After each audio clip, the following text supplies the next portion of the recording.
Good morning. I'm Barbara Dawson with Purple Mulch, and it is my absolute pleasure to introduce Mark Ayers. I've known Mark Ayers since my children were really quite small. We used to take them on events in Oklahoma and Texas, and he was always there. But today, Mark is here to present his business to you, A+ Academic Coaching. Mark is a smart guy. So teaching academic coaching is a good thing. He has a bachelor's in English from Yale and his master's in education from Harvard. Although he's very humble and he is coachable. So as his coach, it's my delight to introduce Mark Ayers.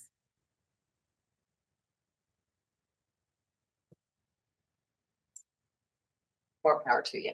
Okay. So. Yeah. Good morning. I was very grateful to go to Harvard and Yale. I actually went to college twice, and my own life experiences actually have informed a transition I'm trying to make in my business, which I'll tell you about a little bit later. So, I actually got my degrees when I was in my 30s, where most undergrads get them in their 20s and all of that. So that informs a lot of where I want to go. The primary thing I do is a tutoring business, and that's not where I began professionally. I began as a high school teacher. And in my second year of teaching, I had a parent who called me and said, do you by any chance tutor? I'd never done tutoring up to that point in my life. But I said, sure, why not? And I ended up having that young man for another 3 years, helped him get into college, helped him, watched him help and grow. And that's what's fueled my energy to have this tutoring business. It's been here in New Mexico for 20 years. So 25 years later, after that initial phone call, I've worked with thousands of students and empowered them towards meeting their goals, their objectives. Hundreds of college graduates admitted to the school they really wanted to go to, and also having the financial resources and scholarships to be able to be there. And my agency, A+ Academic Coaching, has pretty much unrivaled track record for academic improvement and personal growth, something of which I'm really proud of, that we've been able to sustain that for a quarter of a century. Type of services we provide.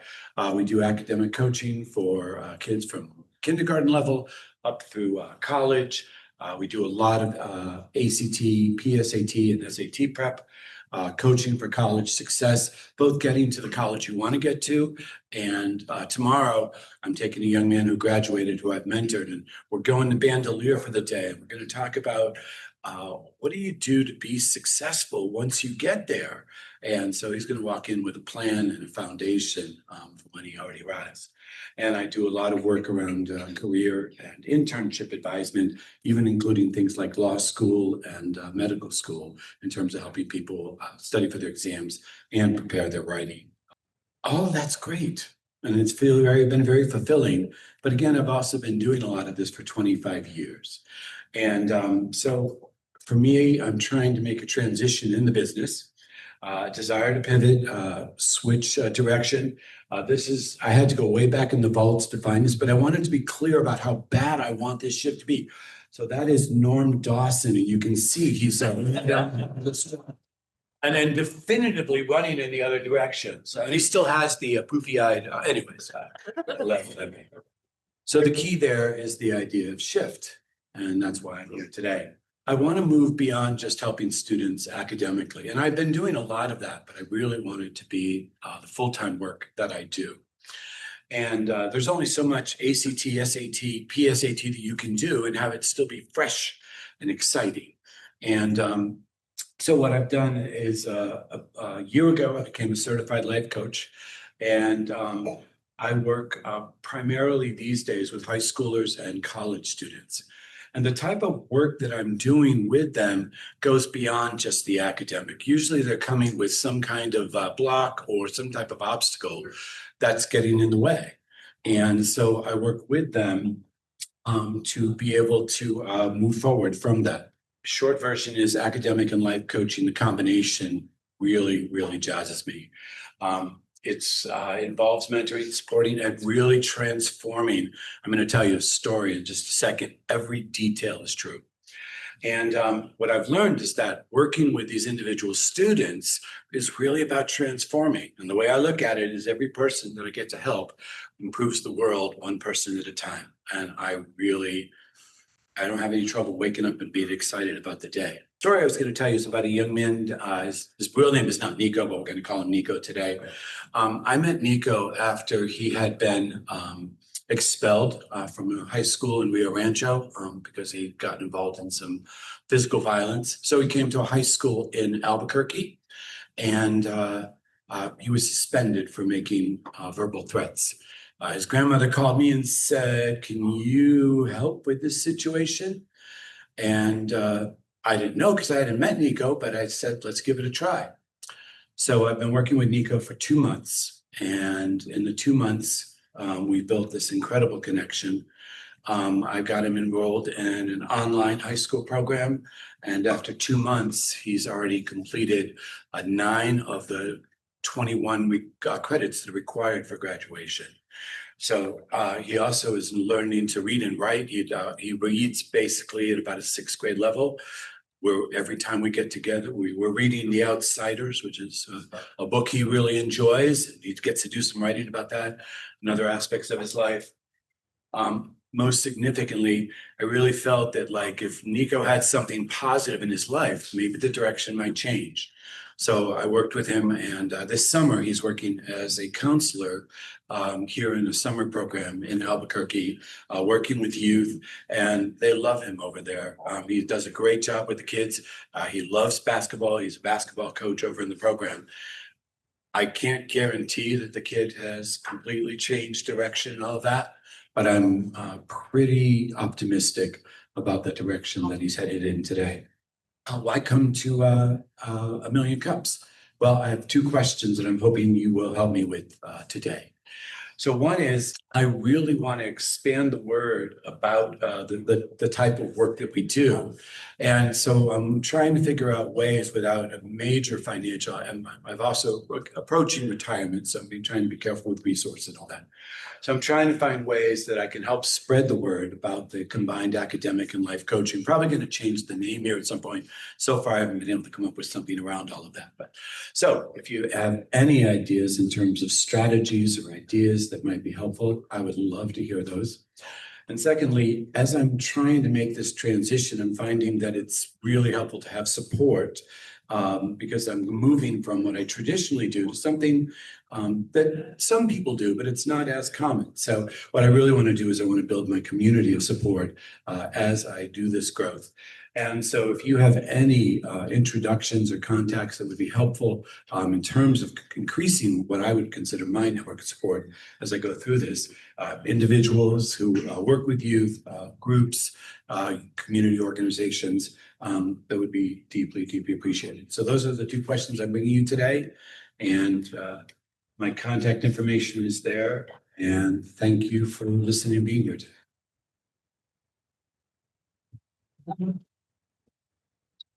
Now, for me, is always the funnest part of 1 Million Cups, and that is we get to hear from you all. What questions do you have for Mark? What ideas based on what he's said and what he's asking for? So if you'd all please form a line over here behind Paul, and let's ask Mark some questions. For you. Oh, go ahead. Hi, I'm Paul Sutter with Equiseek. We do genetic testing of horses. So I'm a recovering academic, and I'm really excited when I hear about studies. And I heard a study recently that said, what are the things that influence your chances of becoming a first-generation college student? That is, no one in your family's gone to college. What is it that kicks you up to that next level? And one of the strongest predictors was your zip code. So that means if you happen to be in a community where and go to a school where 75% of the kids go to college, you're now around friends and parents that give you the supporting advice, not just grades, but here's how you navigate this. And then you got to do this in advance and be sure you have these extracurricular activities. And people whose parents haven't gone to college, they don't know any of that stuff. So that seems to be the barrier for lifting up a lot of students. So would you comment on that and how much you've encountered that? Absolutely. So what I hear you saying is that zip code, where people are from geographically and the environment in which they're in, has a large plays a large determining factor in where their possibilities are going to exist or not exist. And that's true. So here in New Mexico, so I came from Greenwich, Connecticut as a high school teacher, where it was one of the top 5 paying school districts in the country. Did kids go from on to there to fame and fortune? The answer is absolutely yes. As a English teacher, I taught a remedial class, and in that remedial class, I had both a full-time reading teacher who was with me every class period, and I had an aide. I was able to move in the 7 years I was a high school teacher. I was able to move over 50 students back from the remedial level back to the mainstream. One of my real joys was getting 2 of those kids in my honors class later on. So what that proves is that the finances, the investment, and the resources do make an educational difference. So then I come to New Mexico. So New Mexico is ranked nationally, educationally, in terms of testing and all of that, anywhere between 46 to bottom of the barrel. There was 1 or 2 years we were the lowest ranked. And so those are the circumstances in which I find myself. And a lot of it is, that's why I'm saying building the community, because this past year, in terms of students that I was able to work with, we have kids, we have a young man from La Quinta who's going to go to Princeton, a young man from East Mountain who's going to go to the University of Chicago. And it's not just getting admitted, it's also doing the footwork around the access and all of that type of stuff. So talented New Mexico kids who've got the support are getting opportunities. That's just a couple of the places and some of the success that we've been able to have. And Nico, when I get him and he's reading at a 6th grade level, and in a few months when we finish, he's going to be reading hopefully at an 11th or 12th grade level and able to write. I'm using technology to assist with all of that, but today's we have that. So if we can help find, there are opportunities and there are knowledgeable people, and there's some amazing teachers in APS who do a great job in terms of doing that. So kids here can have as much success, and part of my inspiration when trying to do this is to increase the level of that success. Thank you. Hello, I'm Miriam Ortiz-Pino, More Than Organized.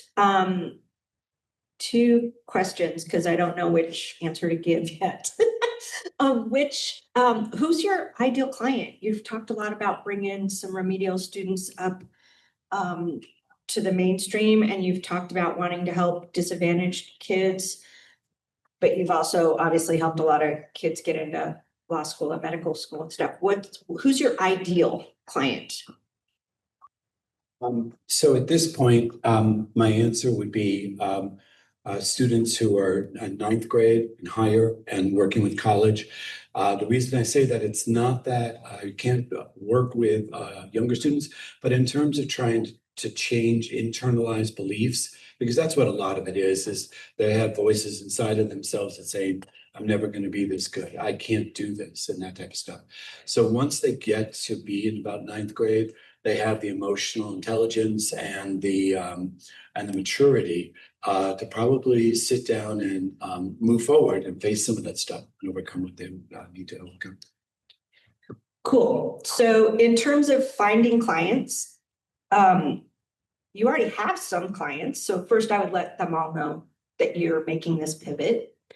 And then it sounds like you've gotten a couple of referrals from grandparents. So you may want to reach out to all of your friends and tell them what you're doing. And connect with high school counselors and people in, I don't know exactly what it is. It's going to require a little research, but that deal with like the New Mexico lottery scholarships and other people that do scholarships. So maybe you connect with UNM and find out who sponsored scholarships and talk to some of the people offering scholarships or funding scholarships about supporting work for more underserved kids that might really benefit from what you're doing in terms of the economic development of New Mexico. and bringing everybody up, because that tends to be why they're funding the scholarships. That's a great idea. There's a Albuquerque Community Foundation which sponsors, and I've never thought of contacting them and that kind of stuff. So I really appreciate that idea and that suggestion. Thank you. Cool. Hello, Mark. My name is Raven with your chapter next, also a transition myself. I was thinking originally that you might be going to work with college students. So I had some idea about how to connect. So what's different about what you have been doing in this? What would you say is the shift you're making? I'm not clear. Mostly for the first 20, I've been 20 years here. So mostly for the first 18 and a half years, it's been primarily strictly academic. It's not that we don't work to create a positive, supportive relationship with the students, but I have become, I want my contribution to be more than just passing English. I want to build confidence. I want to, and students like Nico, who comes to me and expelled, suspended. What are the odds of that kid's going to graduate high school? Well, today they're really, really high. And so that type, yeah. Okay, so it's kind of inner work as well as just outer work, academic. So, I mean, I have a connection at the University of New Mexico, but since that's not your focus, I won't offer, suggest it, but I wonder with Nico, because this should be, I think, part of your story, is what do you think you bring to working with these young people that creates that transformation or supports that transformation in so little time? Okay. So that's a great question. And it's what do I bring to these relationships I create? I'm transparent. I don't, Harvard and Yale. I joke with the kids and say, I graduated from Hale and Harvard, and just keeping it real. Those were incredible opportunities. And truthfully, I don't remember most of my 20s. And then I went back to school and I was ready. And because of that, so there's a sense of reality and not a sense of superiority. I would like to think that my degree of integrity is pretty unquestionable. I'm really very clear around boundaries and expectations and accountability. If I say I'm going to do something, I'm pretty good in terms of doing that. And I have a young man who's graduating, and he ended up failing 2 semesters, even on my watch. And that might seem, oh my gosh, you're being ineffective. Well, when he was 22, his drunken father threw him off a 2nd-story balcony, and it took. He didn't trust men, and I'm not all that. I'm a little older than his father, so it took him, and he would do tirades and get angry and all of that. I never took it personally because it wasn't about me. And so my continuing to show up and my ability to not personalize whatever might be coming, because it's usually not about me, and just allowing me to be who I am in terms of being present, being honest, being steady, being reliable. That's awesome. So I hear it's like just you're there, and maybe somebody, they haven't had people there. And I love your accent. That was really good putting on the Hobbit. Thank you. If you ask Barb and Norm, they won't always agree that I'm always there, but I try. Hi, Mark. I'm Deborah Stevenson from Same Seed, Different Soil. I'm going to give you my card because you and I are on the same path. Nice. And I want to be part of your community because this is hard work. Great. So the thing I want to ask you, which is something I struggle with as well, and I didn't see you talk about it a lot, is what avenues are you exploring for funding this so that you can keep doing this great work? So at the moment, I've been working with the families. So my agency has always had a flexible rate policy. And I would say the only kids I've ever turned down in 20 years I've been here is where the kid is being forced to be here. So right now it's coming from families or relatives, that type of stuff. I have worked in schools. I spent 5 years at Santa Fe Indian School, working there for 10 to 12 months, and I apologize. 2 to 3 months, helping bring up their SAT, ACT scores, that type of stuff. So we've had some institutional involvement, and so the institutions, but it's been mostly private people. So are you looking for additional ways of funding this, or is that gonna be your funding model? No, I so want to be able to do this work that I'm pretty much an open, I don't know what I am. I'm open to whatever kind of ideas. So I'm gonna come find you after, and we're gonna schedule coffee, and, okay, that would be Yes, great. that'll be perfect. Thank you. Oh, God, Norm's gonna come up and stick, okay. We'll run that team before we. Hi, my name is Marlene Brown. I teach at CNF. And I wanted to just ask you really about your approach to this, like what makes you, one of the things that you can also use in your messaging is your approach. And so I wanted to know, like, you've been doing this 20 years. What kind of approach do you take to working with these kids, and how has it changed over the years? That's an easy question. So the question is, what is my approach? When a kid comes in and sits down with me, I meet them right where they're at. They don't have to be this far advanced.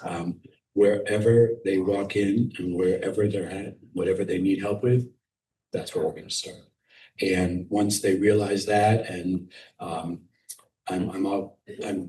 actually generally always this low key. I don't get my voice never gets too high, too low, too emotional. I think the fact that I'm predictable, and that, again, I meet people where they're at, and then it's always about invitation. There's, the only kids we've turned down are kids who are, again, being forced to be there. And so the idea is, if you want to be there and you want the help and you want to give it a try, then I'm here to support you in it. All right, thanks. And it's Marlene, I'm from Mass. Thank you. Morning, I'm Franklin, sponsored the coffee here. I could tell by your presentation and the way you answered the questions that you're really invested in this, and I could just sense the benefit that you gain from it when you respond that you're not seeking a lot of monetary reward. The idea that I had, where I see a lot of people that are interested in learning, are flyers posted at the public library. Those people that are there they're seeking outside information. And also the library, my branch, has meeting rooms where it's might be a good place for an initial interview, especially if the potential student is already familiar with that. So you may want to select one in your zip code near your home. It's easy to get to, and that's just one idea I had. Thank you. Yeah, I spend a lot of time in libraries, and they're among my favorite places. And so I would just need to check to see if we can put permission to do that. But a lot of great facilities, and a lot of our public libraries are having students there. We're accessible in terms of location. So thank you. Hey, how are you? Carlos Romero with Payroll. There's so many things that I'm thinking. I'm going to start off with a nonprofit. I feel like I've met certain nonprofits that are really geared towards helping youth. And I believe I may have a contact of someone that you might be able to reach out to. It's something that maybe they can sponsor and help you kind of grow that marketing aspect and all of that. One of the things that I started thinking about when I was listening to you speak is I started thinking about my mom, my dad, my aunt, my grandmother, thinking about everybody in here that has children or grandchildren. There's probably people in here that are thinking to themselves, you know what? I'm going to talk to this person. I'm going to talk to that person. So from that perspective, I'm thinking to myself, who is your target audience? I heard that a little bit later, right? What's your ideal client? While it's the child and that's what you're kind of focused on, it feels as if your target audience is more of the grandmother, the grandfather, and the parents. So I just kind of envision you going to small community, what do you call it, the community centers, and just hosting an event just to say, hey, this is, doing your presentation very similar without the ask. This is what you do. This is, providing the parents, the grandparents, the aunts and the uncles, the information to where those are the pillars in life that are going to guide that child, right? I see you as somebody that's very selfless. Obviously, you want to make money in your business, but your reward is being able to see these individuals transition into life. And that's amazing. And I applaud you for that. So yeah, I really feel like that target audience is going to be those grandparents and those parents. And hopefully you get that connected. Well, just in case Barb and Norm haven't told you, they have grandkids and you let us see pictures, they're right on their phone and they'll happily show them to you. So as part of my legacy of being in New Mexico, through the foster system, I adopted 6 boys over a series of about 17, 18 years. So I have grandkids too. So, and you are absolutely right in that we were very rarely does he